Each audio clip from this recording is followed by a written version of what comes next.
नमस्कार विद्यार्थी मित्रांनो, स्पर्धा विश्व अकॅडमी आणि स्पर्धा विश्व बाय अजिंक्य पवार या YouTube चॅनलवर आपलं सर्वांचं सहर्ष स्वागत आहे.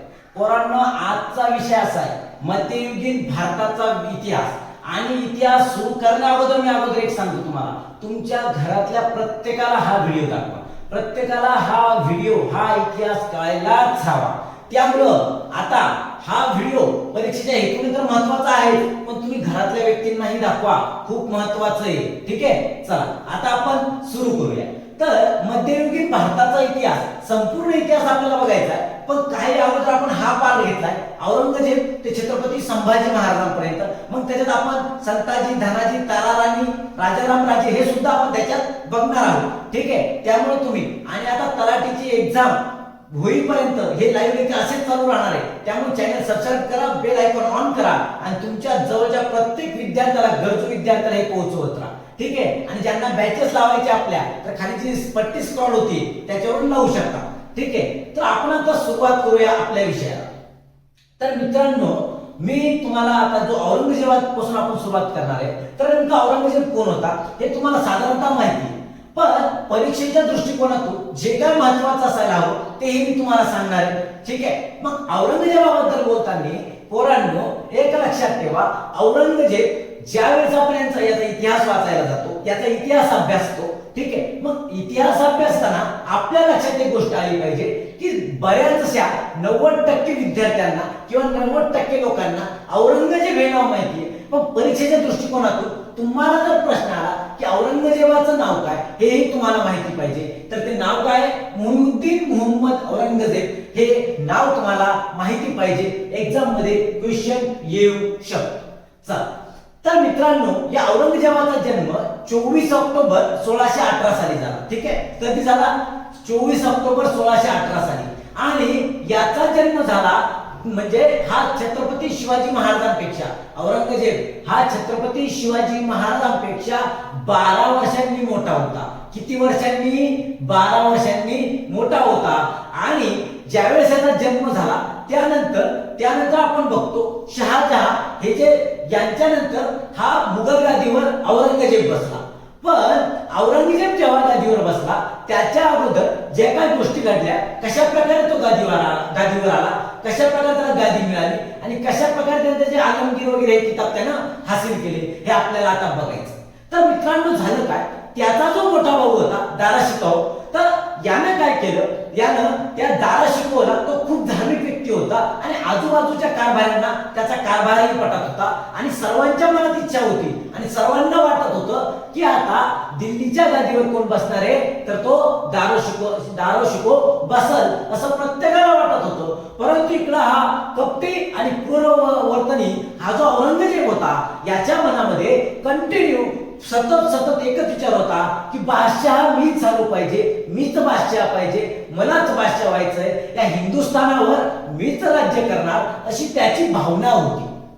ठीक आहे, अशी त्याची भावना होती. मग ही भावना सिद्ध करण्यासाठी त्यानं काय केलं बघा, जे सामुगडचं युद्ध झालं होतं, धर्मत्व सामुगडच्या युद्धामध्ये त्याने आपलाच भाऊ दाराशिकोह याला पराभूत केलं. काय केलं याने? त्याला पराभूत केलं. कधी? इसवी सन 1658 मध्ये युद्धात हरवलं आणि आग्रा जिंकलं.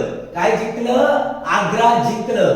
तुम्हाला परीक्षेत प्रश्न येऊ शकतो की औरंगजेबाने आग्रा कोणत्या साली जिंकलं? सरळ उत्तर त्याचं 1658 साली जिंकलं. कधी?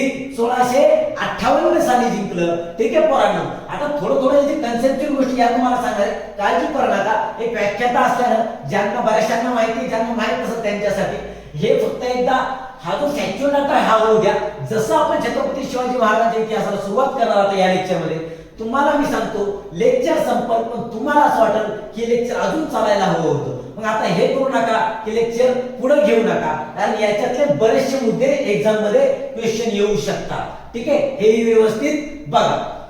तर मित्रांनो, त्यानं 1658 साली आग्रा जिंकलं. काय जिंकलं? आग्रा जिंकलं. आणि 21 जुलै 1658 साली स्वतःला त्यानं काय घोषित केलं? त्यानं स्वतःला बादशाह घोषित केलं. काय घोषित केलं? बादशाह घोषित केलं. हे बघा, काहींना जर का बोर्डवरच दिसत नसेल व्यवस्थित तर त्यांच्यासाठी काळजी करू नका. आपले टेलिग्राम ग्रुपची लिंक आहे डिस्क्रिप्शन मध्ये, त्याला जॉईन राहा. व्हॉट्सअप ग्रुपची लिंक आहे, त्याला जॉईन राहा. त्याच्यावर हे सर्व स्लाइड्स मी टाकणार आहे. ठीक आहे, काळजी करू नका. चला मग आता आणि लक्षात घ्या पोरांनो, आपण आता हे जे काय बघतोय तर यानुसार त्यानं काय केलं? धर्मत आणि सामंतच्या याच्यामध्ये त्यानं पराभव केला. कुणाचा केला? तर आपला जो धाराशिकोहचा पराभव केला. त्यानंतर त्यानं काय केलं? आग्रा जिंकला. म्हणजे त्या लढाईतून तो काय जिंकला? आग्रा जिंकला. आणि त्यानंतर तो 21 जुलै 1658 साली गादीवर बसला. बरोबर, गादीवर बसला. स्वतःला काय म्हणून घेतलं त्याने? आता बादशाह म्हणून घेतलं. आणि मग स्वतःचा त्यानं काय केला? राज्याभिषेक केला. त्याने स्वतःचा राज्याभिषेक करून घेतला आणि स्वतःला तो काय म्हणू लागला? आलमगीर. काय म्हणू लागला? आलमगीर. आणि आलमगीर या शब्दाचा अर्थ आहे पोरांनो, आलमगीर या शब्दाचा अर्थ आहे की जगज्जेता. काय? जगज्जेता. म्हणजे या विश्वावर, हे विश्व ज्याने जिंकलेलं आहे तो म्हणजे आलमगीर, असं तो स्वतःला संबोधू लागला. आणि याला ठीक आहे 1600 मध्ये त्याने ज्यावेळेस हे झालं त्याला, ज्यावेळेस हा तो आलमगीर म्हणून, ठीक आहे, याप्रमाणे आपण आता बघितलं त्यानं कुणाला नेमलं होतं? त्यानं कुणाला नेमलं? मुहतासिबला नेमलं.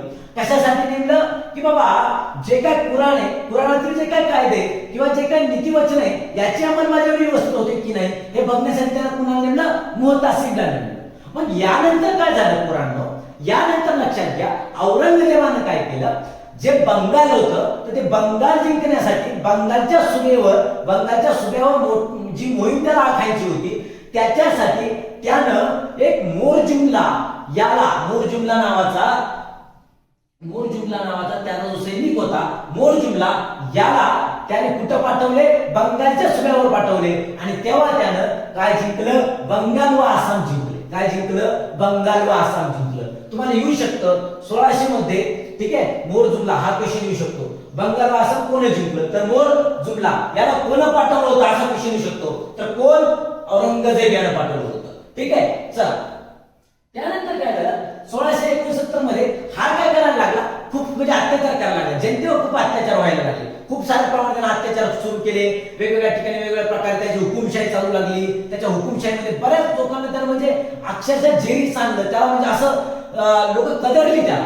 ठीक आहे, लोक कदरली. आणि मग हे लोक कदरल्यानंतर 1669 मध्ये जटांनी काय केलं? जट शत्र्यांनी काय केलं? मुघलाविरुद्ध बंड केले. काय केलं? मुघलाविरुद्ध बंड केले. लक्षात आलं का तुमच्या? मुघलाविरुद्ध काय केलं? बंड. पुन्हा केलं? जाट शेतकऱ्यांनी. कधी केलं? 1669 ला केलं. जाट शेतकऱ्यांनी काय केलं? मुघलाविरुद्ध बंड केलं. मग एक एक जण हालचाल करायला लागला. त्यानंतर पंजाबमध्ये बऱ्याचशा हालचाली झाली. आणि त्या हालचालीनंतर औरंगजेबानं अजून एक चुकी केली. आणि ती चुकी म्हणजे काय चुकी केली त्यानं? तर त्यानं काय केलं? जे पंजाब मधील शिखांचे जे गुरु होते, ठीक आहे, शिखांचे जे गुरु होते तर ते तेग बहादूर यांना अतिशय हात करून त्यांना मारलं, हत्या केली. पुन्हा केली? औरंगजेबानं केली. ठीक आहे, मग याच्यामुळे काय झालं पोरांनो? इथं काय झालं? बऱ्याच प्रमाणात मराठ्यांमध्ये आणि शिखांमध्ये म्हणजे या औरंगजेबाबद्दल खूप म्हणजे राग द्वेष निर्माण व्हायला लागला. शिखांमध्ये तर खूप मोठ्या प्रमाणात झाला, तसंच मराठ्यांबद्दलही खूप मोठ्या प्रमाणात झाला. मग याच्यातून काय झालं? यानंतर मग हा जो राग होता यांच्या डोक्यात होता आणि इथून पुढे मग थोड्या रूपानं मराठा सत्ता उदयास यायला लागली. मग कशा प्रकारे उदयास यायला लागली? लक्षात ठेवा, 16व्या शतक होतं. 16व्या जे शतक होतं त्या शतकाच्या आत काय झालं? त्याच्या मध्यामध्ये, ठीक आहे, 16वं शतक चालू होतं. बरोबर आहे. मग त्या 16व्या शतकाच्या मध्ये काय झालं की ह्या ज्या मोठमोठ्या शाही होत्या, आदिलशाही, निजामशाही, कुतुबशाही, ह्या ज्या शाही होत्या तर या शाहींना काय वाटायला लागलं? इथल्या प्रमुखांना काय वाटायला लागलं की बाबा हे जे मराठे तर यांचा जो युद्धाचा आपण वापर करून घेऊ. यांचा कशासाठी वापर करून घेऊ? युद्धासाठी वापर करून घेऊ. मग कशासाठी? तर त्यांच्याकडे जो आपल्या लोकांकडे जो गनिमी कावा होता याचा युद्धामध्ये वापर करून घेऊ असं शहाण्यांच्या राजवटीत सुरू झालं. ठीक आहे, असं उपाययोजना त्यांनी सुरू केल्या की कशा प्रकारे यांचा उपयोग आपल्याला करून घेता येईल. ठीक आहे, मग काही ठिकाणी काय झालं, आदिलशाहीने काय केलं, काही ठिकाणी दलामध्ये त्यांना आपल्या मराठ्यांना काय केलं, दलामध्ये बारगीर म्हणून दाखल केले. बारगीर म्हणजे काय, बारगीर म्हणजे ज्यांच्याकडे स्वतःचे घोडे असतात. काय असतात, स्वतःचे घोडे असतात. ठीक आहे, लक्षात ठेवा. मग हे काय म्हणतात, बघा आपण तेच बघितलं, 16व्या शतकाच्या मध्यापासून शहाच्या राजकारणात मराठ्यांना मान मिळू लागला. तेच मग गनिमी काव्याने लढणाऱ्या मराठ्यांचा उपयोग करून घेण्याची कल्पना शहांच्या राजवटीत रुजू लागली. तेच सांगितलं मी की आपला जो गनिमी कावा होता तो अतिशय ज्याच्या बळावर छत्रपती शिवाजी महाराजांनी हे हिंदवी स्वराज्य उभं केलं. तर हे जे स्वराज्य त्यांनी उभं केलं, ठीक आहे, हे जे स्वराज्य त्यांनी उभं केलं, जे जनतेचा 11 पगड जातींचं जे राज्य उभं केलं, तर त्याच्यामध्ये मागे जी संकल्पना होती आणि ज्याच्यामुळे हे सर्व काही शक्य झालं तो होता आपला युद्धातला गनिमी कावा. की बाबा मुठभर मावळे सोबतीला असायचे, किती मुठभर मावळे सोबतीला असायचे, पण कित्येक मोठमोठ्या लढाया त्यांनी जिंकल्या. कशाच्या बळावर, गनिमी काव्याच्या बळावर. आणि मग ठीक आहे, हे तर पुढे घडत राहिलं, पण हे मराठ्यांमध्ये हा गुण होता. हा गुण कोण, ह्या ज्या शाही होत्या यांनी ओळखायला सुरुवात केली आणि मग त्यांनी ठरवलं की याच गनिमी काव्याचा उपयोग आपण आपल्या राजवटीत करून घेऊ. कशात, आपल्या राजवटीत करून घेऊ. ठीक आहे, मग आदिलशाहीने प्रारंभी बारगीर म्हणून मराठी सैनिकांना आपल्या फौजीत घेतलं. बरोबर, मी तुम्हाला आत्ताच सांगितलं. आदिलशाहीने प्रारंभी बारगीर सैनिक म्हणून मराठी सैनिकांना आपल्या फौजीत घेतलं. ठीक आहे, लक्षात ठेवा. आणि मी जे मराठा म्हणतोय, मराठा म्हणजे तुमच्या डोक्यातलं हे काढा, शिवाजी महाराजांचा, छत्रपती शिवाजी महाराजांचा मराठा म्हणजे 18 पगड जातीतला माणूस जो स्वराज्यासाठी लढला तो होता मराठा. जो स्वराज्यातील जनतेसाठी लढला तो होता मराठा. विशेष जात म्हणून नाही, तर सर्व जे काय असतील ते सर्व. मग त्या जीवा महाला पण आले, ठीक आहे, 18 पगड जातीचे. त्यानंतर तानाजी मालुसरे पण आले, ठीक आहे, बाजीप्रभू देशपांडे पण आले. वेगवेगळ्या जातींचे हे जे काय होते हे सर्व मिळून या मावळ्यांनी जे स्वराज्य निर्माण केलं. ठीक आहे, तर यांना काय म्हणतात, शिवरायांचा मराठा म्हणजे कोण, जो स्वराज्यासाठी लढला तो छत्रपतींचा मराठा. आणि तेच मग मराठ्यांचा उदय होऊ लागला होता. ठीक आहे, लक्षात घ्या. चला, मग हे झालं. यानुसार मग या शाहीला लक्षात आलं. मग आता आपल्याला काय बघायचं, आपण बघितलं औरंगजेबाचं कशा प्रकारे काय होतं, त्यानंतर आपण बघितलं मराठ्यांचा उदय कसा होऊ लागला, त्यानंतर काय बघितलं कशा प्रकारे आपल्या मराठी लोकांना मान मिळू लागला, मराठी सैनिकांना मान मिळू लागला. मग त्याच प्रकारे मग काय झालं, आता आपल्याला बघायचं मराठा सत्तेचा ज्यावेळेस उदय होत होता, तर त्याच वेळेस लक्षात घ्या पोरांनो, शहाजीराजे भोसले. ठीक आहे, कोण, शहाजीराजे भोसले म्हणजे छत्रपती शिवाजी महाराजांचे वडील. ठीक आहे, हे काय करत होते, हे निजामशाहीमध्ये अतिशय निष्ठेने काम करत होते. काय करत होते, अतिशय निष्ठेने काम करत होते. आता सारखं नाही तर आता सगळे निष्ठू लागले, इकडून तिकडून इकडे सगळे निष्ठू लागले. आणि तेव्हा काय होती, निष्ठा होती. तेव्हा काय होती, निष्ठा होती. आता सगळे निष्ठू लागले. ठीक आहे, लक्षात येत आहे ना. हा, ठीक आहे. मग तर त्यांनी काय केलं, 1624 पर्यंत निजामशाहीच्या चाकोरीमध्ये अतिशय निष्ठावंतपणे काम केलं. कोण रे, शहाजीराजांनी काम केलं. ठीक आहे, मग हे जे काम ते करत होते, तर त्यावेळेस काय झालं, एक लढाई झाली. आणि ती लढाई म्हणजे कोणती रे, भातवाडी नगर इथे ती लढाई झाली. आणि त्याच्यामध्ये त्यांनी खूप खूप खूप मोठा पराक्रम त्यांनी गाजवला. कधी झाली ती लढाई, 1624. आणि हे पण प्रश्न येऊ शकतो, 1624 पर्यंत निजामशाही निष्ठेने काम करत मलिक अंबरला मोलाची साथ दिली. कुणाला साथ दिली, शहाजीराजेंनी मलिक अंबरला साथ दिली. कुणाला, मलिक अंबरला साथ दिली. म्हणून मी पॉइंट्स लिहितो. का लिहितो, माहित सगळं आहे, पण कसं काय विसरून जातं सांगता. ठीक आहे, म्हणून हे पॉइंट्स लिहून ठेवावे लागतात बोर्डवर. ठीक आहे, चल, 1624 पर्यंत निजामशाही निष्ठेने काम करत होते. आणि हा एवढं तळतळून सांगून करतो, लाईक करा, तुमचा लाईक माझा इंटरेस्ट वाढवतो. ठीक आहे, शिकवण्याचा इंटरेस्ट वाढवतो. सबस्क्राईब करा, पोरांना शेअर करा. ठीक आहे, चला फटाफट लाईक होऊ द्या. चलो, 1624 मध्ये मग ज्याप्रमाणे तुम्हाला सांगितलं, मलिक अंबरला मोलाची साथ दिली.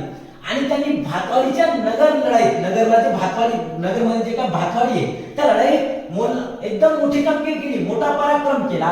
1624 साली. 1624 साली मग झालं काय, यानंतर हा जो मलिक अंबर होता याच्यासोबत शहाजीराजांचे झाले वाद.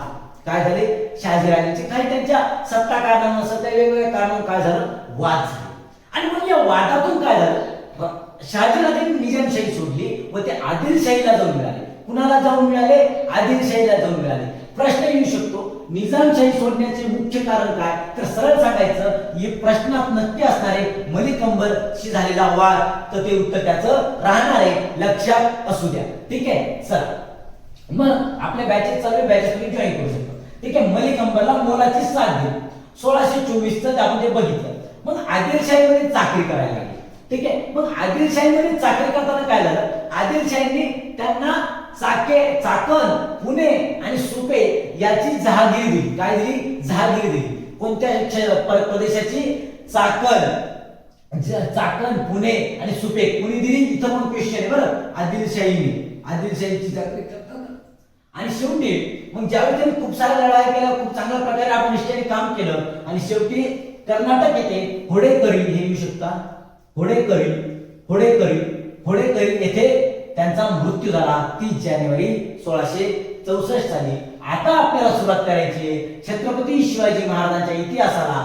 ठीक आहे, आता एक एक इतिहास आपल्याला बघायचा आहे. छत्रपती शिवाजी महाराज, छत्रपती संभाजी महाराज, तारा राणी, राजाराम राजे, संताजी, धनाजी, सगळं बघायचंय, काळजी करू नका. ठीक आहे, याच लेक्चर मध्ये बघायचं. हा ठीक आहे, त्या अगोदर हे बघा, पोरांनो 15 ऑगस्ट मध्ये सर्व विद्यार्थ्यांचा आग्रह असतो आपण ही जिल्हा परिषद ऑल पोस्टची बॅच फक्त 599 रुपयाला ठेवलेली. किती? 599 ला. लवकरात लवकर जॉईन व्हा. फक्त पहिल्या 100 विद्यार्थ्यांना तिथं चान्स भेटणार आहे. ठीक आहे, नंतर तिथं चान्स नाहीये. त्यानंतर कृषी सहाय्यक, कृषी विस्तार अधिकाऱ्यांची स्पेशल बॅच आहे, ती पण 599 ऑफर मध्ये. ठीक आहे, 15 ऑगस्टची ऑफर चालू आहे. फक्त 100 विद्यार्थ्यांना आहे. जवळपास 7+ ऍडमिशन झाले, 40 विद्यार्थी बाकी आहेत. लवकरात लवकर तुमचं ऍडमिशन करून घ्या. ठीक आहे, चला छत्रपती शिवाजी महाराजांचा इतिहास आपल्याला आता सुरू करायचा. ठीक आहे, तर छत्रपती शिवाजी महाराजांचा इतिहास सुरू करताना पोरांनो आपल्याला एक एक गोष्ट बघायची. मग तुम्हाला मला हे सांगायला आवडेल की बाबा छत्रपती शिवाजी महाराजांचा इतिहास बघताना सुरुवात करूया. ठीक आहे, चला. तर याच्यातून जे परीक्षेच्या दृष्टिकोनातून आहे ते सर्व मी इथं लिहिलेलं आहे, की जे तुम्हाला विचारू शकतात ते तिथं लिहिलेले आहे. काही जे मुद्दे तर एखाद्या सांगता ऍडव्हान्स ऍड लिहत चालू. ठीक आहे, तुम्ही नोट आउट करत चालायचं. चला, तर पोरांनो आता लक्षात ठेवा आणि बाकी हे ग्रुपवर येतच राहील. ठीक आहे, दररोजच्या लाईव्ह लिंक ग्रुपवर येत राहतात. चॅनल सबस्क्राईब करून ठेवा. ठीक आहे, बेल आयकॉन ऑन करून ठेवा. चला, तर मित्रांनो आता छत्रपती शिवाजी महाराजांबद्दल लक्षात ठेवा. ज्यावेळेस छत्रपती शिवाजी महाराजांचा जन्म झाला, छत्रपती शिवाजी महाराजांचा जन्म 1630 साली शिवनेरी किल्ल्यावर झाला. बरोबर आहे, कुठं झाला? शिवाई देवीच्या पायथ्याशी शिवनेरी किल्ल्यावर झाला. आणि ज्यावेळेस छत्रपती शिवाजी महाराज लहान होते तर ते लहान असताना छत्रपती शिवाजी महाराजांची देखभाल जिजाऊ करत होते. त्यांच्यावर संस्कार कोणी केले? तर जिजाऊंनी केले. आणि त्या संस्कार असे केले की ज्या संस्कारातून अवघा महाराष्ट्र घडला. अवघा महाराष्ट्र घडलेला आम्हाला दिसतोय. आणि हे संस्कार आमच्या आई जिजाऊंचे छत्रपती शिवाजी महाराजांवर होते.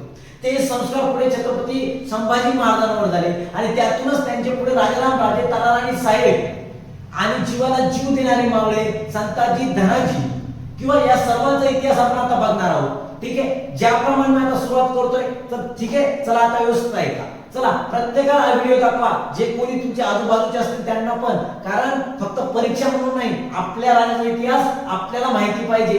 कारण चला मग आता आपल्या लक्षात ठेवा, आपल्याला आपल्या राज्याबद्दल आता बोलायचं. तर नेमकं काय होतं, कसं होतं, कशाप्रमाणे घडले. आम्ही आतापर्यंत आमची 50 उलटली असेल, पण आम्हाला फक्त छत्रपतींच्या काळाचा अफजल खानाचा वधच माहिती असतो. बस, यापेक्षा दुसरं माहित नसतं. ठीक आहे, पण आता नीट व्यवस्थित ऐकून घ्या. ज्या वयात अरे आमच्या राजानं छत्रपती शिवाजी महाराजांनी शपथ घेतली स्वराज्याची, त्या वयात जर आजचं लेकरू असलं तर त्याला साधा इतिहास सुद्धा माहित नाही राहत आमच्या राजांचा. बाकीच्या गोष्टी त्याला माहिती असतात. ठीक आहे, चला आता सुरुवात करू. तर छत्रपती शिवाजी महाराजांचा जन्म 1630 साली झाला. हळूहळू ते ज्याप्रमाणे मोठे होत होते मावळ्यांसोबत, ठीक आहे, आई जिजाऊंचे संस्कार त्यांच्यावर होते, मासाहेबांचे संस्कार त्यांच्यावर होते, चांगल्या प्रकारे संस्कार त्यांच्यावर घडत होते. प्रत्येक गोष्ट ते त्यांच्या डोळ्याने बघत होते की आपल्या जनतेवर कशा अत्याचार होत आहेत, कशा प्रकारे आपली जनता ही अत्याचारामध्ये होरपळून निघत आहे, अत्याचाराच्या या आगीमध्ये आपल्या जनतेचा निभाव लागत नाहीये. मग अशासाठी आपल्याला आपल्या जनतेला, या जनतेला कुणीतरी असावं, कोणीतरी वाली असावं, कुणामुळे तरी या जनतेमध्ये बदल घडावा, या सर्व गोष्टींचा विचार जिजाऊंच्या मनात चालू होता. छत्रपती शिवाजी महाराज सुद्धा या सर्व गोष्टी आपल्या डोळ्याने हळूहळू बघू लागले होते. त्यांनाही वाटायला लागलं की जनता अशी असेल तर काय करावं लागेल. जिजाऊ त्यांना सांगत होत्या, ज्याप्रमाणे जिजाऊंनी त्यांना सांगत चालल्या त्याचप्रमाणे त्याच मार्गावर छत्रपती शिवाजी महाराज चालत गेले आणि आज हे स्वराज्य त्यांनी उभं केलंय. मग याबद्दल लक्षात घ्या. तर याच्यामध्ये महत्वाचं काय, ज्यावेळेस 1646 साली छत्रपती शिवाजी महाराजांनी हे अत्याचार, ही हुकुमशाही, ही ज्या वेगवेगळ्या आदिलशाही वगैरे आपलं राज्य करत होत्या, ज्याप्रमाणे आपला महाराष्ट्र ओरकळून निघत होता, त्याप्रमाणे याच्यातून बाहेर निघायला छत्रपती शिवाजी महाराजांनी 1646 साली रायेश्वराच्या मंदिरात शपथ घेतली, प्रतिज्ञा केली. काय प्रतिज्ञा केली? हे स्वराज्य मी निर्माण करीन. काय प्रतिज्ञा केली? तर हे स्वराज्य मी निर्माण करीन, या जनतेचा मी राजा होईल आणि या जनतेला स्वतःच वाटणार असं स्वराज्य मी निर्माण करेन, अशी प्रतिज्ञा कोणी केली? छत्रपती शिवाजी महाराजांनी. कुठे केली? 1646 रायेश्वराच्या मंदिरात ही प्रतिज्ञा घेतली. प्रश्न येऊ शकतो कोणत्या साली घेतली? ठीक आहे, हे लक्षात असू द्या. चला, पण यानंतर काय झालं पोरांनो, ज्याप्रमाणे ते पुढे गेले, सर्वात पहिले छत्रपती शिवाजी महाराजांनी कोणता किल्ला जिंकला? सर्वप्रथम त्यांनी तोरणा किल्ला जिंकला. आणि तो किल्ला हे केव्हा जिंकला? त्यांनी 1646 सालीच त्यांनी तो किल्ला जिंकला. कोणता? तोरणा किल्ला 1646 साली जिंकला. पुन्हा छत्रपती शिवाजी महाराजांनी. मग याप्रमाणे हे जे काय घडत होतं, हे सर्व बाकीच्या आदिलशाही, कुतुबशाही, निजामशाही बघत होत्या आणि आदिलशाहीच्या चाकोरीत शहाजीराजे काम करत होते. तर शहाजीराजेंना ज्यावेळेस आदिलशाही विचारायला लागली की तुमचा मुलगा अशा प्रकारे करतोय, पण आदिलशाही मग त्याप्रमाणे ठीक आहे आदिलशाही बघत होती. आणि मग आदिलशाहीला वाटलं की बाबा हे काहीतरी चालू आहे, आपलं घातक ठरू शकतं, म्हणजे आपलं घातक नाही ठरलं पाहिजे. म्हणून आदिलशहानं काय केलं? तर आदिलशहानं जावळीच्या मोरेंना, कुणाला? जावळीच्या मोरेंना छत्रपती शिवाजी महाराजांवर लक्ष ठेवायला सांगितलं. म्हणजे जावळीच्या मोरेंना ज्यावेळेस छत्रपती शिवाजी महाराजांवर लक्ष ठेवण्यास सांगितलं होतं, त्यावेळेस छत्रपती शिवाजी महाराजांना यांनी खूप सारा त्रास देण्याचा प्रयत्न केला. मग यांचं हळूहळू वाढत चाललं होतं, एक स्टेप पुढे जायला लागले होते. मग छत्रपती शिवाजी महाराजांच्या लक्षात आलं की यांचा बंदोबस्त आपल्याला करावाच लागल. आणि मग छत्रपती शिवाजी महाराजांनी 1656 साली जावळीच्या मोरेंचा पराभव केला, जावळीवर आक्रमण केलं आणि या जावळीवर जाऊन या मोरेंचा त्यांनी काय केला? 1656 साली पराभव केला. आदिलशाहीला हादरा बसला. आदिलशाहीला वाटलं, आदिलशाहीमध्ये चर्चा झाली, दरबार भरला गेला, वेगवेगळ्या गोष्टींवर लक्षात यायला लागलं की नेमकं यासाठी आपल्याला काय करायचं.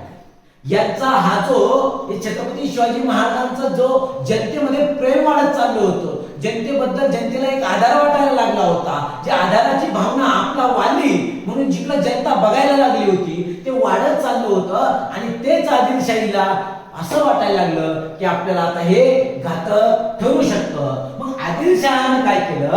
आदिलशहानं अफजल खानाला मोहीम दिली.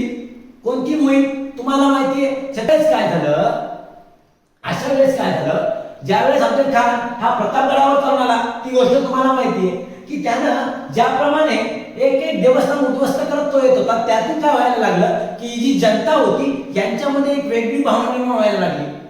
ही जी जनता होती यांच्यामध्ये अफजल खानाबद्दल द्वेषराग तर होता अगोदरपासून, पण अजून एक गोष्ट, अजून एक व्यवस्थेत एक धार्मिक भावना जी होती ती पण त्यांची दुखावल्या गेली की बाबा देवस्थानांचा नाश करतोय. आणि मग याप्रमाणे छत्रपती शिवाजी महाराजांनी लक्षात घेतलं आणि त्याला बरोबर प्रतापगडावर आणलं. मग प्रतापगडावर त्याचा वध झाला. कधी?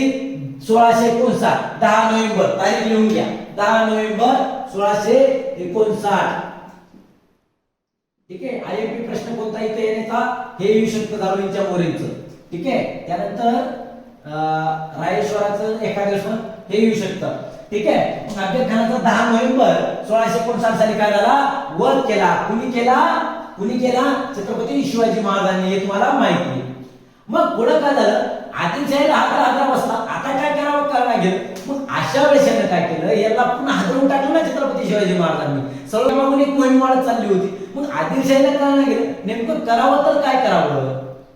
मग नेमकं करावं तर काय करावं? वरून तो औरंगजेब दबाव टाकायला लागला. काय म्हणू लागला की बाबा ते आत्ताचं पोरग तुम्हाला सर्वांना भारी पडतंय, बरोबर आहे. मग काय यावेळेस त्यांनी काय केलं, एक आफ्रिकन जो एक आफ्रिकन निवडला. तो आफ्रिकन म्हणजे कोण, तर सिद्धी जवाहरला निवडलं. सिद्धी जवाहरला कशासाठी निवडलं रे, तर सिद्धी जवाहरला त्यांनी छत्रपती शिवाजी महाराजांवर जी मोहीम, त्यांनी विरुद्धची मोहीम आखली होती पन्हाळगडाची, त्यासाठी निवडलं. मग सिद्धी जवाहरला प्लॅनिंग सांगण्यात आली पन्हाळगडाला. मग त्या वेळात छत्रपती शिवाजी महाराज अटकले. मग हे जे दिवस होते, छत्रपती शिवाजी महाराजांना वाटलं आज वेळा काढत, उद्या काढत, परवा काढत, पण वेळा निघतच नव्हता. एकामागून एक दिवस उलटत होता. वेळा काही निघण्याचं नाव घेत नव्हता. एक मग काय करावं काय नाही, पावसाची वाट बघायला सुरुवात केली. पाऊस यायला लागला. एक दिवस पाऊस झाला, 2 दिवस पाऊस झाला, पण तरी वेळा काही हटेना. सिद्धी जवाहर अजून मजबूत वेळा करत होता. मग छत्रपती शिवाजी महाराजांना प्रश्न पडायला लागला, आता करावं तर काय, आता नेमकं काय केलं पाहिजे जेणेकरून आपल्याला वेड्यातून बाहेर निघता येईल. मग एका मागून एक युक्ती सुचायला लागली आणि तेवढ्यातच त्यांना एक युक्ती सुचली आणि त्या युक्तीमध्ये त्यांच्या समोर आलं. ते नाव म्हणजे कुणाचं, तर शिवा काशीद, जो की छत्रपती शिवाजी महाराजांसारखा दिसत होता. आणि त्या शिवा काशीदला आपली वस्त्र धारण करायला लावली. कुणाची, आपली स्वतःची वस्त्र धारण करायला लावली. आणि शिवा काशीदला एक मोठी मोहीम दिली. राजांना माहिती होतं आता पुढे काय होणार आहे म्हणून. आणि त्यांनी खाली सिद्धी जवाहरला निरोप पाठवला की आम्ही येत आहोत. आणि तेवढ्यातच त्यांनी काय केलं, शिवा काशीदला खाली पाठवलं आणि 600 मावळ्यासह बाजीप्रभू देशपांडे यांच्यासह त्यांनी विशाळगडाकडे रवाना झाले. मग जसं शिवा काशीद खाली आला तो सिद्धी जवाहर समोर गेला. आणि सिद्धी जवाहर समोर गेल्यावर सिद्धी जवाहरला बराच काळ त्यानं कळूच दिलं नाही. पण फाजल खान हा प्रतापगडाच्या मोहिमेत होता आणि फाजल खानाला परत या मोहिमेवर सुद्धा नेमलेलं होतं. मग फाजल खानाच्या लक्षात येतं की हा छत्रपती शिवाजी महाराज नाही. मग त्यानं ओळखलं आणि ते ओळखलं आणि मग तेव्हा सिद्धी जवाहरनं शिवा काशीदला तिथं मारलं. ठीक आहे, शिवा काशीदची तिथं हत्या करण्यात आली. मित्रांनो, हा जो इतिहास हा खूप डीप सांगता येईल, खूप मोठा इतिहास आहे. इतिहास सांगावा तेवढा कमीच असतो, पण आपल्याकडे वेळ कमी आहे. ठीक आहे, आणि आपल्याला परीक्षेच्या दृष्टीने काय महत्वाचं आहे ते बघायचंय, म्हणून आपण आता हे सुरू केलेलं आहे. आता तुम्हाला पुढचं माहिती आहे. मग बाजीप्रभू देशपांडेंनी काय केलं ते तुम्हाला माहिती आहे. विशाळगडावर यांना रवाना व्हायला लावलं. तोफेच्या बाराचा आवाज येण्यासाठी ते तिथे थांबले. तोफेच्या बाराची वाट बघत होते. भयानक लढा त्यांनी दिला. भयानक लढा देताना त्यांनी अक्षरशः त्यांच्यावर एक बार आला आणि तो बारामुळं ते घायाळ झाले. पण घायाळ झाले निश्चित पडले होते. पण ज्यावेळेस त्यांनी बघितलं की सर्व मावळ्यांना आपल्याला ही जी सिद्धी जवाहरची फौज आहे ती अक्षरशः चेष्टा करून मारतीये, ते पुन्हा उठले आणि तोफेचा आवाज येईपर्यंत ते लढले. हे तुम्हाला आम्हाला हा इतिहास माहिती आहे. मग विशाळगडावरून ज्यावेळेस तोफेचा आवाज आला तेव्हा त्यांनी प्राण सोडले. हे तुम्हाला माहिती आहे. फक्त आपल्याला काय लक्षात घ्यायचंय, मोहीम कधी झाली, 2 मार्च 1660 ला. काय झालं, पन्हाळगडावर वेढा पडला. परीक्षेत हे विचारलं जाऊ शकतं. ठीक आहे, लक्षात ठेवा, वेढा कधी पडला, पन्हाळगडावर. ठीक आहे, मग ही गोष्ट वेगळी. त्यानंतर काय झालं, 1663 झाली, ज्यावेळेस शाहिस्ते खान, औरंगजेबाचा मामा, याच्यावर छत्रपती शिवाजी महाराज लाल महालात चालून गेले. लाल महालात त्याची बोटं छाटली आणि बोटं छाटल्यावर ज्यावेळेस शाहिस्ते खान ज्यावेळेस तो औरंगजेबाकडे गेला आणि औरंगजेबाला तो सांगत होता की छत्रपती शिवाजी महाराजांना पराभूत करणं हे काही सोपं काम नाही. मग कुणाच्या तरी मग त्यांनी सांगितलं की कुणाच्या एखाद्या चांगल्या सरदाराची तुला निवड करावी लागेल. आणि मग औरंगजेबानं काय केलं पोरांनो, त्या याच्यानंतर औरंगजेबाचं आपल्याला माहिती आहे, पण त्याबद्दल मी तुम्हाला गोष्ट सांगू इच्छितो. 1664 मध्ये ठीक आहे, शाहिस्ते खानचा पराभव झाला. शाहिस्ते खान तिकडे गेला. कुठं शाहिस्ते खान कुठे गेला, औरंगजेबाकडे गेला. ठीक आहे, त्यानंतर 1664 मध्ये सुरतेची पहिली लूट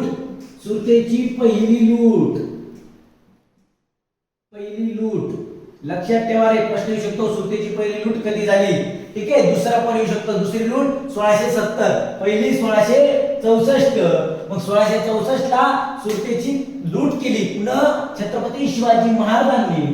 आणि मग काय झालं, पुरंदरला मुरारजी मुरारजी देशपांडे हे देखरेख करत होते आणि अचानक ज्यावेळेस तिथं दिलेर खान येतो आणि दिलेर खानावर हे मुरारबाजी सुद्धा चालून जातात, पण अवघा अचानक पाहून हल्ला होतो आणि तलवारीने त्यांचं मुंडकं उडवलं जातं आणि तो त्यावेळेस मग पुरंदरला एक तह होतो आणि त्याचं जे काय कष्टाने जिंकलं होतं ते सर्व पुन्हा द्यावं लागलं.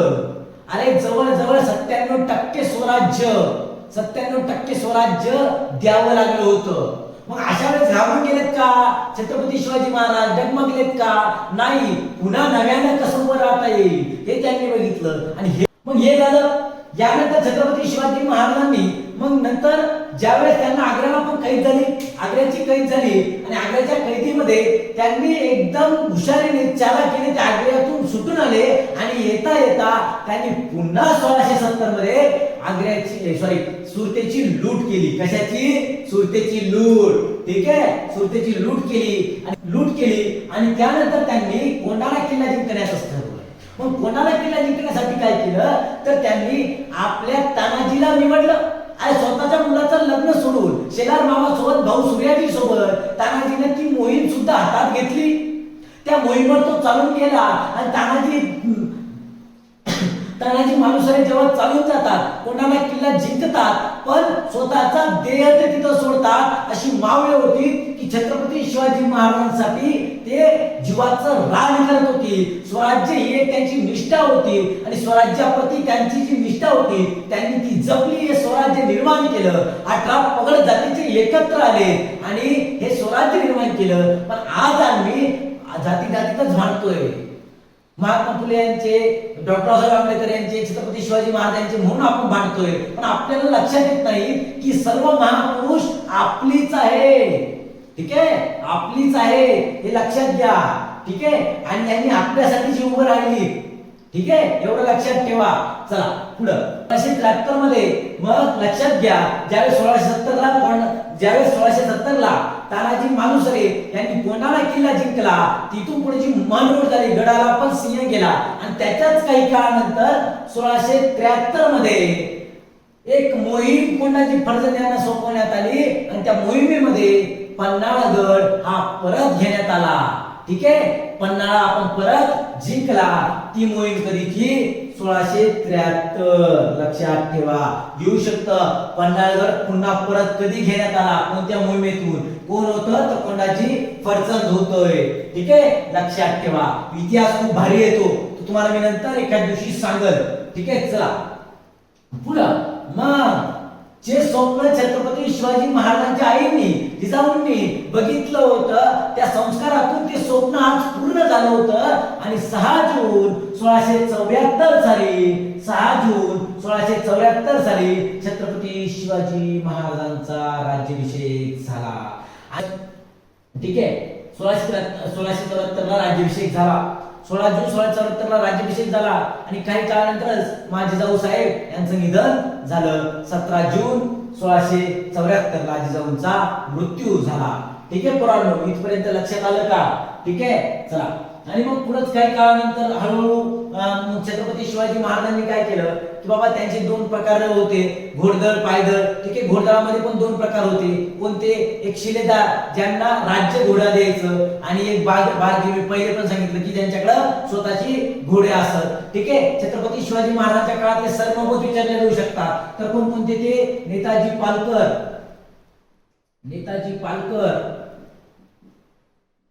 प्रतापराव गुजर,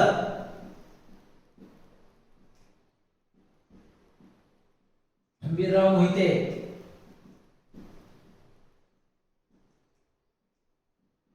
ही कोण होती? सरनौबत सरसेनापती होते. कशाचे? स्वराज्याचे. नेताजी पालकर, प्रतापराव गुजर आणि हंबीरराव मोहिते हे लक्षात ठेवा. चला, मग अशा प्रकारे पुढे छत्रपती शिवाजी महाराजांनी कर्नाटकाची मोहीम केली 1677-78 मध्ये. ठीक आहे, गोदावरी ते तुंगभद्रा एवढं मोठं स्वराज्य राजाने उभं केलं आणि 1680 मध्ये आपल्या सर्वांचा निरोप घेतला. आपल्या राजाची एवढा मोठा इतिहास आहे की 350 वर्षानंतर, 450 वर्षानंतर सुद्धा आज सुद्धा आपण तो इतिहास अभिमानाने सांगतो. लहान लेकराच्या तोंडात नाव आहे की छत्रपती शिवाजी महाराज हे आपल्याला माहिती पाहिजे. फक्त वरून महाराजांचा इतिहास इतिहास बघू नका, तो इतिहास खोलवर जाऊन एकदा माहिती करा. ठीक आहे, लक्षात घ्या. आणि परीक्षेच्या दृष्टिकोनातून ही जे मुद्दे मी तुम्हाला सांगितली ही नक्की लक्षात ठेवा, यावर प्रश्न येऊ शकतात. ठीक आहे, चला आता आपल्याला बघायचंय छत्रपती संभाजी महाराजांचा इतिहास. पण तत्पूर्वी हे बघा, या आपल्या बॅचेस आहे जिल्हा परिषदच्या ज्या कोणतीही पोस्ट मला जी घ्यायची ती सर्व पोस्ट साठी फक्त कधीपर्यंत ही ऑफर 15 ऑगस्ट पर्यंत 599 मध्ये बॅच आहे. ज्यांना परचेस करायची ते लगेच करू शकतात, काही अडचण नाही. लवकरात लवकर करा, फक्त 100 पोरांना ऑफर आहे. फक्त ज्यांना करायचं त्यांनी लवकरात लवकर करा. ठीक आहे, फास्ट ऍडमिशन होत आहे, एवढं लक्षात ठेवा. चला पुढं, हे काय, चला तलाठी ज्यांचा पेपर मी स्वतः सांगतो 17, 18, 19, 22 पर्यंत त्यांचा पेपर त्यांनी घेऊ नका.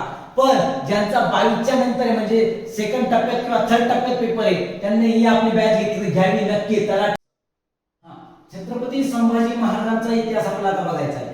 तर छत्रपती संभाजी महाराजांचा इतिहास बघताना लक्षात ठेवा, ज्यावेळी एक लक्षात ठेवा, छत्रपती संभाजी महाराजांचं नाव घेतल्यावर 3 गोष्टी प्रत्येक माणसाच्या समोर आल्या पाहिजे.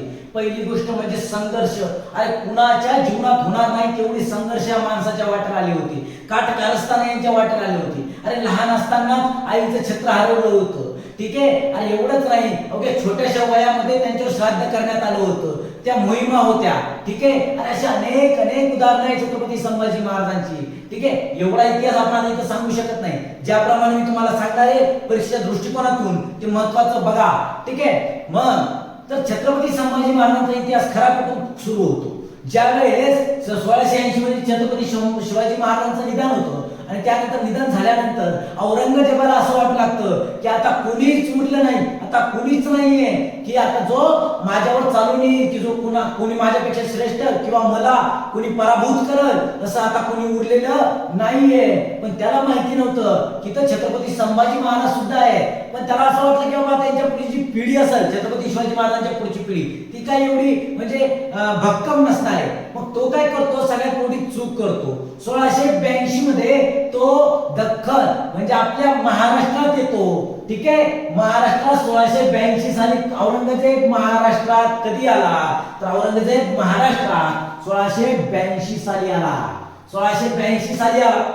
ठीक आहे, ज्यावेळेस तो औरंगजेब महाराष्ट्रात येतो आणि मग सर्वात पहिले त्याची चूक केली त्याने आणि तो खुलताबादला त्याची छावणी ठोकतो. तेव्हा छत्रपती संभाजी महाराज त्याचं वेलकम कसं करतात तर थेट त्याच्या खुलताबादच्या त्या छावणीवर ते तेव्हा हल्ला करतात आणि तेव्हा औरंगजेबाला कळतं की छत्रपती संभाजी महाराज सुद्धा काही साधं सुध व्यक्तिमत्व नव्हतं. छत्रपती संभाजी महाराज शूरवीर होते, चाणक्य होते, हुशार होते, खूप साऱ्या भाषा त्यांना जमत होत्या, खूप साऱ्या गोष्टी त्यांच्याकडे होत्या, ज्याचा फायदा या स्वराज्याला खूप झाला. आणि एवढंच नाही, जर का फितुरी होत नव्हती तर मी तुम्हाला सांगतो मित्रांनो, हे स्वराज्य खूप वेगळं असतं, हे वातावरण खूप वेगळं असतं. ठीक आहे, एवढं लक्षात ठेवा.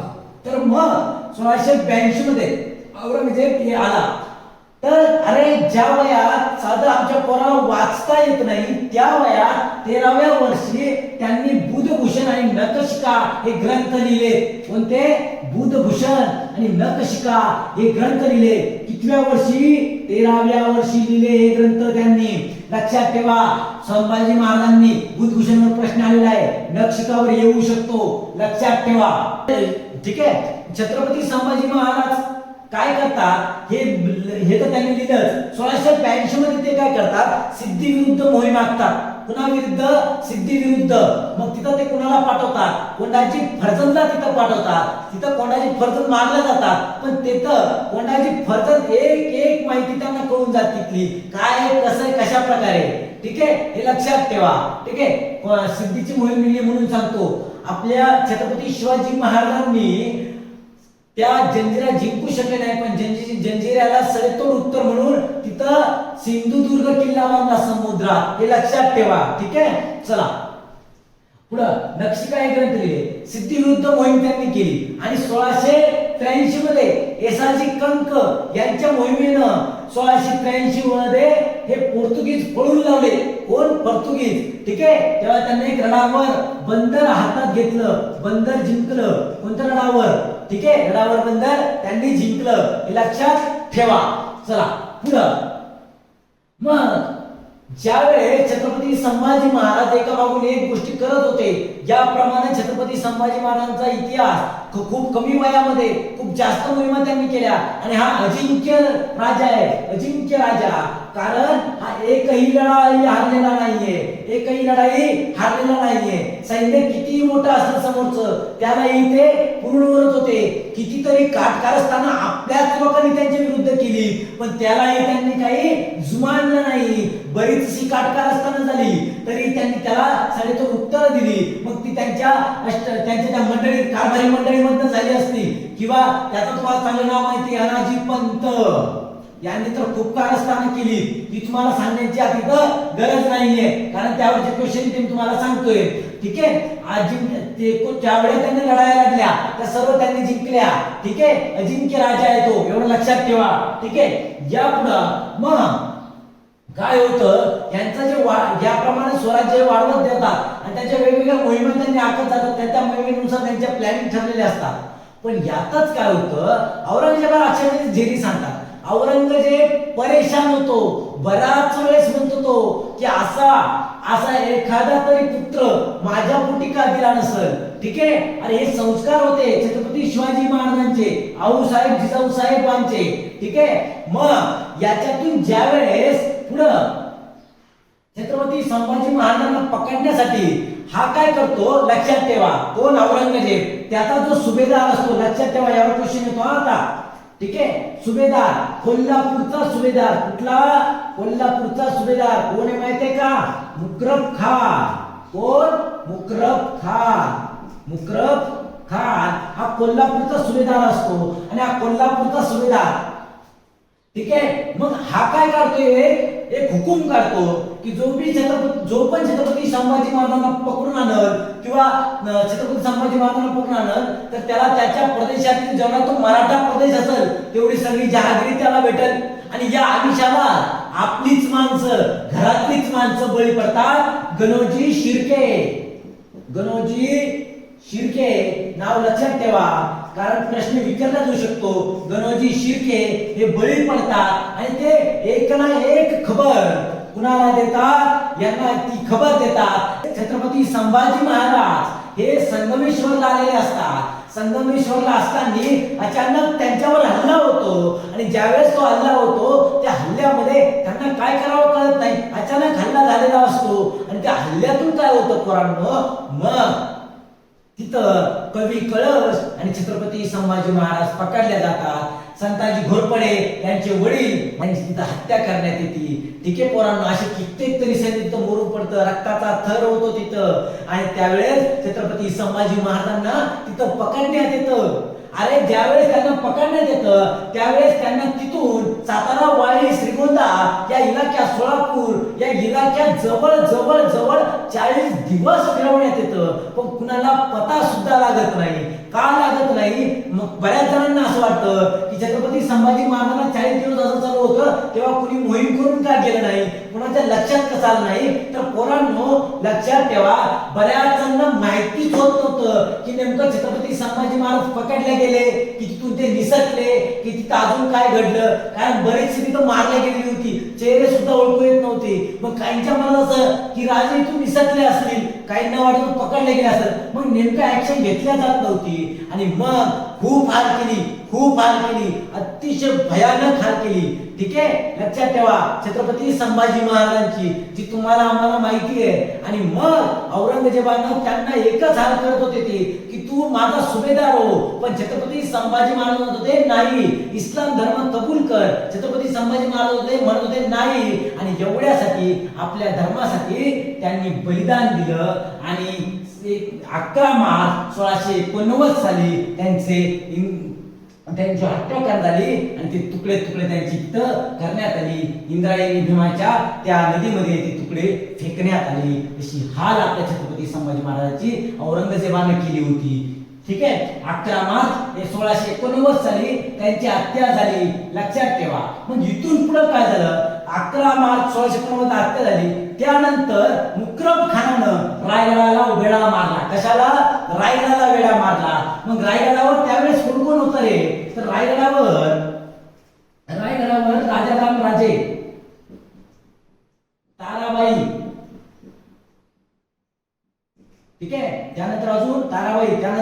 येसुबाई राणे साहेब, ठीक आहे, आणि शाहू महाराज, ही मंडळी तिथं होती. मग झालं असं, वेढा पडला आणि त्या वेड्या पडल्यावर संताजी घोरपडे यांनी राजाराम राजे यांना जिंजीला नेलं. कुठं नेलं? जिंजी. कुठं नेलं? जिंजी. ताराराणी आणि राजाराम राजे जिंजीला नेलं आणि येसुबाई आणि शाहू महाराज यांना मात्र अटक झाली, कैद झाली.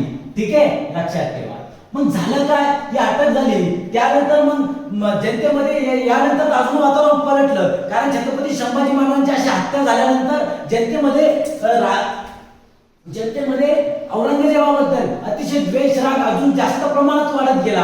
आणि मग त्यानंतर तुम्हाला सांगतो मित्रांनो, 1691 मध्ये काय झालं, संताजी घोरपडे यांनी एक शपथ घेतली.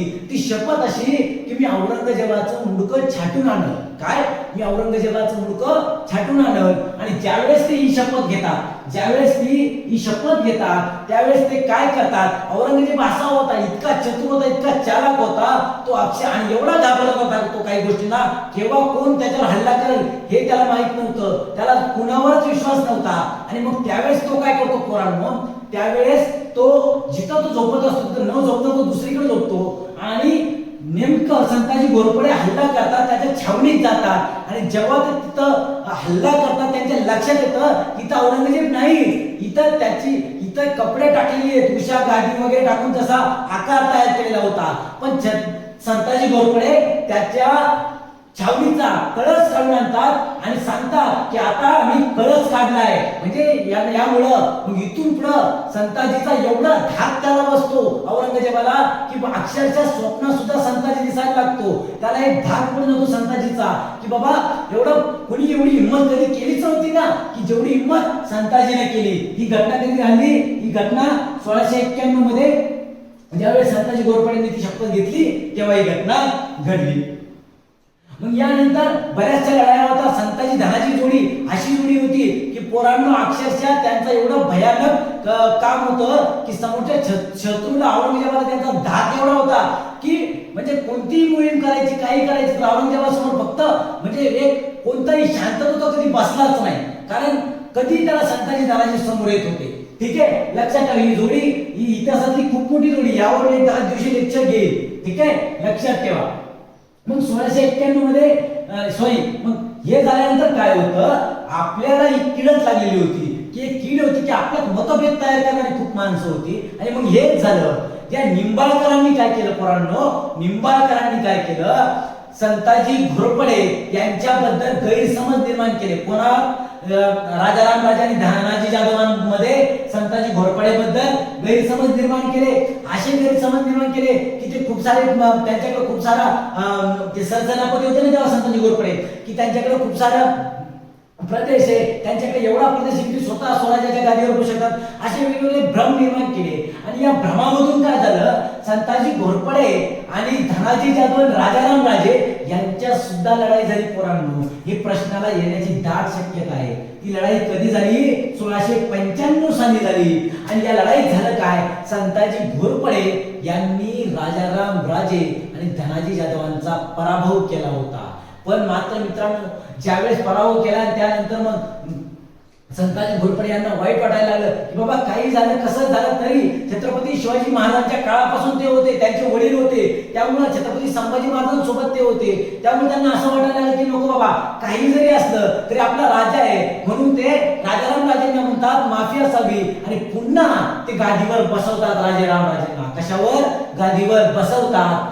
पण होतं काय पोरांनो, मग तिथून पुढे थोडस व्यवस्थित चालू असतं. पण त्यानंतर होतं काय तर 1697 मध्ये पुन्हा मतभेद होतात आणि पुन्हा मतभेद झाल्यानंतर पुन्हा ते वेगळे होतात. मग अशा वेळेस संताजींना खूप राग येतो, खूप द्वेष होतो. मग त्यांना असं वाटायला लागतं बाबा हे काय करतंय. मग शेवटी ते तिथून संन्यास घेतात. ठीक आहे, संन्यास घेतात आणि संन्यास घेऊन ते साताऱ्यापाशी एक तलाव आहे, तिथे एक शिवमंदिर असतं, तिथं ते जातात आणि तिथंच ते राहत असतात. मग होतं काय त्यावेळेस ही जी लढाई झाली होती का 1695 ची, त्यानंतर ज्यावेळेस 1697 म्हणजे या मधल्या काळात ज्यावेळेस संताजी धनाजी आणि राजारामराजे एकत्र आले होते, त्या काळात निंबाळकर यांना हत्तीच्या पायाखाली देण्यात आलं होतं. पण हा राग कुणाला होता? हा राग त्यांच्या बहिणीला होता निंबाळकरांच्या, आणि ती बहीण मानेंच्या घरात दिली गेली होती. सातारचे माने,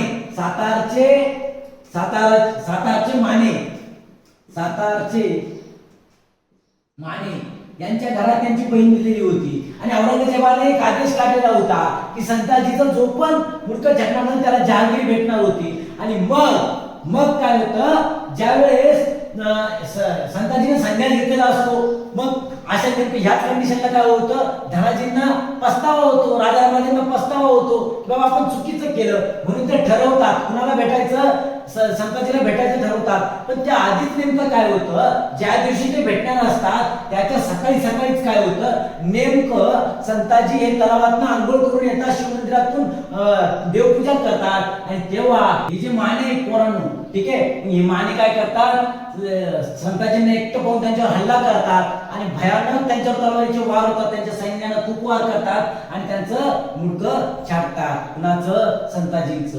मग ते कळतं कुणाला, आणि जेव्हा त्यांना कळतं की धनाजी इथे येत आहेत, तोपर्यंत ते पोबारा झालेले असते तिथून. ठीक आहे, हे लक्षात ठेवा.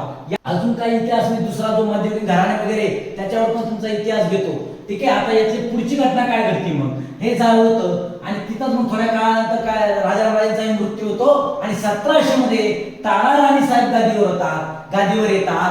औरंगजेबाला वाटत होतं आतापर्यंत बरीच माणसं झाली, बरीच छत्रपती शिवाजी महाराजांनी लढा दिला, छत्रपती संभाजी महाराजांनी दिला, राजारामराजेने दिला, संताजींनी दिला, धनाजीने दिला, मग त्यांना काय लागतं, पण ही बाई काही माझ्या विरुद्ध टिकू शकत नाही, ही बाई आहे आणि ही बाई काय करणार. पण मित्रांनो, ताराराणीनं अक्षरशः एवढं तंग केलं होतं, एवढं जिरीस आणलं औरंगजेबाला, अक्षरशः त्याला काय करावा सुचत नव्हतं. तो संतापला होता, त्याला अक्षरशः कुठं पण ताराराणी दिसायला लागल्या होत्या.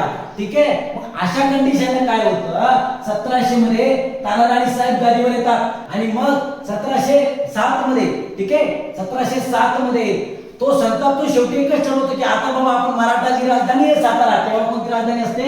सातारा. ठीक आहे, ही जी सातारा राजधानी आहे हिच्यावर हल्ला करू आणि एकदाच हे मराठा स्वराज्य संपवून टाकू. पण होतं असं पोरांनो, त्याच्या मनात नुसतं एका मागून एक विचार येत असतात आणि ज्यावेळेस तो निघलेला असतो नगर पर्यंत येतो आणि नगरला त्याचा 1707 मध्ये 5 मार्च 1707 ला त्याचा तिथं मृत्यू होतो. पण मृत्यू झाल्यावर मित्रांनो लक्षात ठेवा, हा ज्या मुलात वाद चालू असतात आणि अक्षरशः ते म्हणजे बाप मेलाय आणि त्या बापाला सुद्धा ते म्हणजे त्याचे अंत्यसंस्कार करण्याला सुद्धा तिथं हजर राहू शकत नाही, अशी हाल त्याची होती. ठीक आहे, अशा प्रमाणे मग 1707 मध्ये औरंगजेबाचा मृत्यू होतो. यामध्ये कोणताही क्वेश्चन आला तर तुमचा चुकला नाही पाहिजे, हे प्रश्न लक्षात ठेवा. याप्रमाणे हे लक्षात ठेवा. ठीक आहे, बाकी मध्ययुगीन घराणे वगैरे हे जे काय होतं, ठीक आहे, बाकी ते घराणे वगैरे यावर आपण मध्ययुगीन इतिहास बघायचा आहे, तो मी तुम्हाला सांगेल. ठीक आहे, लक्षात ठेवा. चला, त्यासाठी चॅनल सबस्क्राइब करू द्या. पुढचा व्हिडिओ त्याच्यावरची हा भाग 1 होता आपला. ठीक आहे, आणि ज्यांना बॅचेस जॉईन करायचं असेल ते बॅचेस जॉईन करू शकतात सांगितल्याप्रमाणे. ठीक आहे, खाली स्क्रॉल होती त्या पट्टीवर सुद्धा तुम्ही व्हॉट्सअपवर मेसेज करू शकता. धन्यवाद.